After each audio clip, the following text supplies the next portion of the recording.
সাবিত শোভের passport প্রস্তুত, হাতে পেয়েছে বাফুফে। নিয়ম মেনে সাবিতকে বাংলাদেশি বলতে বাধা নেই, তবে কাভালরির হয়ে কানাডার প্রিমিয়ার লিগে যেদিন নিজের শেষ ম্যাচটা সামিত খেলেছিলেন সেদিন পর্যন্ত তিনি বাংলাদেশি হয়ে উঠেননি। আবার সেই ম্যাচের স্বীকৃতি যেদিন পেলেন সেদিন সামিত বাংলাদেশের একজন ফুটবলার।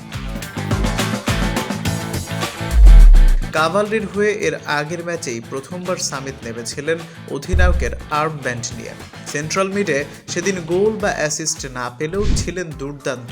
ইয়র্ক ইউনাইটেডের বিপক্ষে 2-1 গোলে জয়ের দিনে তার পারফরমেন্সটাই মাঠে কাভালরির দাপুটে পারফরমেন্সের ভিত করে দিয়েছিল, আর সেটাই সামিতকে জায়গা করে দিয়েছে এই সপ্তাহের কানাডিয়ান প্রিমিয়ার লিগের সেরা একাদশে।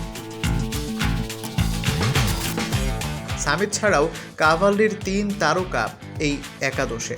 ইয়র্কের বিপক্ষে ম্যাচে 2 গোলদাতা টোবিয়াস ওয়ারচেস্কি এবং ফ্রেজার এয়ার্ড জায়গা করে নিয়েছেন সপ্তাহের সেরা একাদশে।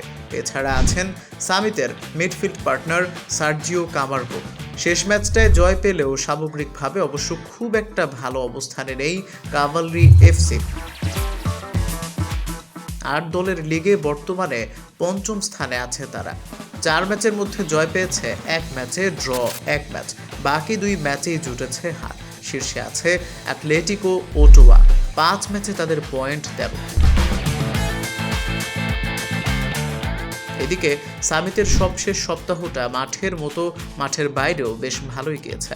বাংলাদেশ সময় শুক্রবার রাতে কানাডার টরন্টোর বাংলাদেশ হাই কমিশনের কনসুলেট অফিসে পাসপোর্টের আবেদন করেছিলেন সামিত শোভ। 72 ঘন্টার মধ্যেই সামিতের পাসপোর্ট হয়েছে। আপাতত ফিফার ক্লিয়ারেন্স পেলেই বাংলাদেশের হয়ে খেলার স্বপ্নটা পূরণ হবে সামিত শোভের জন্য।